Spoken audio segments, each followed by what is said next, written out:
I move for the president's termination for just cause. Roger Ramsammy officially removed as president of Hudson Valley Community College tonight. That vote by the Board of Trustees coming after several hours-long closed-door meeting. Good evening, and thank you for joining us. I'm Rachel Teedy. And I'm Steve Cooge. We start tonight with breaking news. You heard it right there. The president of Hudson Valley Community College has just been fired. This is huge. Big news. The College Board of Trustees made that decision at their monthly meeting just tonight. President Roger Ramsammy's termination comes after 13 Investigates Tessa Bentulin broke the story about a sexual harassment complaint filed against him, which then led to an investigation. Tessa is live at the college now to share the breaking details only on 13. Tessa.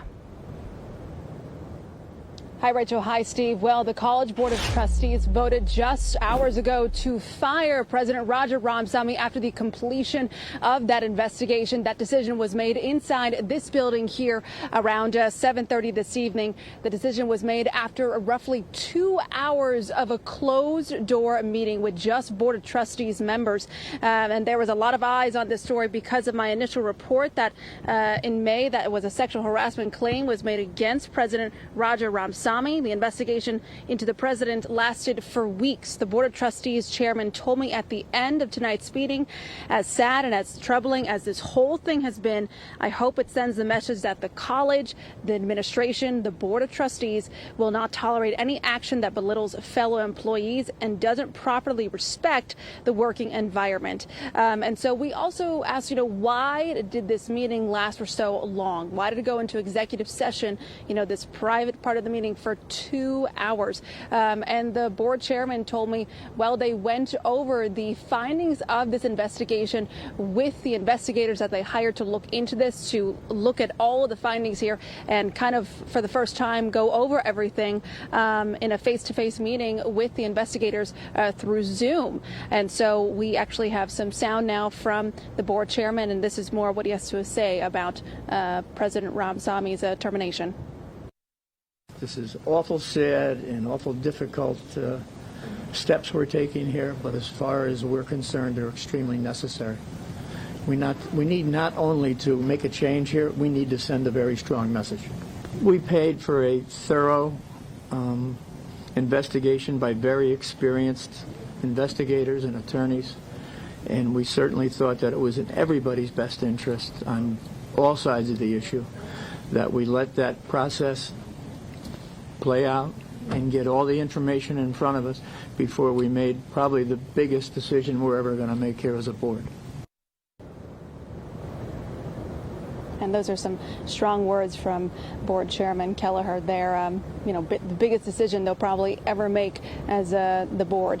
But he also told us that they're not going to release any other information on this investigation right now. They also released a statement, the Board of Trustees and the board chairman, that was sent out to school officials, to the school community. And we also were sent that statement that's up on our website, WNYT.com. But it's more or less the same thing as the board chairman told us in our interview and that you just heard.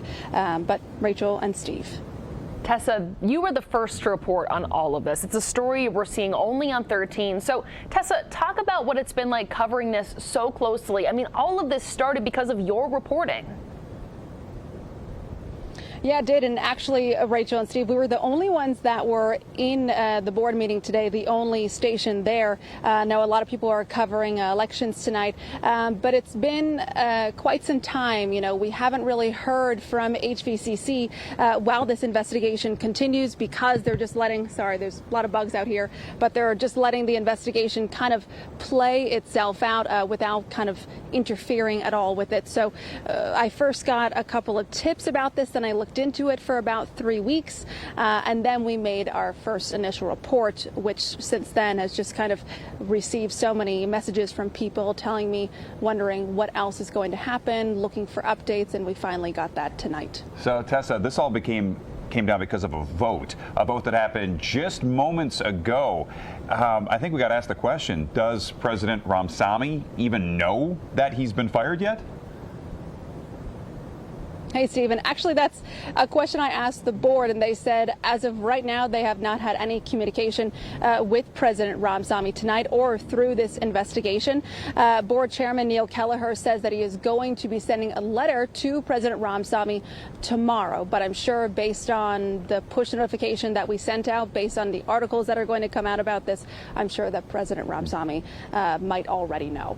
All right, Tessa Bentulin with the live breaking news there. Tessa, thank you so much. Now, as a reminder, this all started back on May 14th. Right, that's when Tessa first reported on sexual harassment claims right here. The claim was that the fired against the then President Roger Ramsammy. Sources told Tessa the claim was filed by an employee of the school. Tessa then filed a public record request for a copy of the specific complaint against Ramsammy. The school had 20 days to approve or deny the request, which they ultimately denied. On May 15th, less than 24 hours after Tessa first reported on it, the HVCC Board of Trustees voted to place Ramsammy on paid administrative leave. Then a few weeks later, May 29th, the Board of Trustees chairman told NewsChannel 13 they should, quote, know something soon about the investigation into the sexual harassment claim. It marked the first time any board member spoke on camera about this. Just yesterday, the College Faculty Association expressed frustration and demanded an update on the investigation. And then earlier tonight, Tessa Bentulin also spoke to that union, which represents roughly 300 different faculty members. The HVCC Faculty Association says this was the right decision by the Board of Trustees to make, but changes need to be made. What's next? What do you think needs to happen at the school now that we are past this investigation? Well, I think a couple of things need to happen. First is I think that the college needs to take a good hard look at policies and procedures, including how sexual harassment is reported and how these complaints are handled. You know, we were told that there's a clear policy and clear procedure, but I think any policy or procedure that allows the person who's accused to remain on campus after a complaint has been received, we have serious questions about that. I mean, that seems wrong. 13 Investigates will continue to follow this story very closely and give you updates as we get them on air and online. A big story.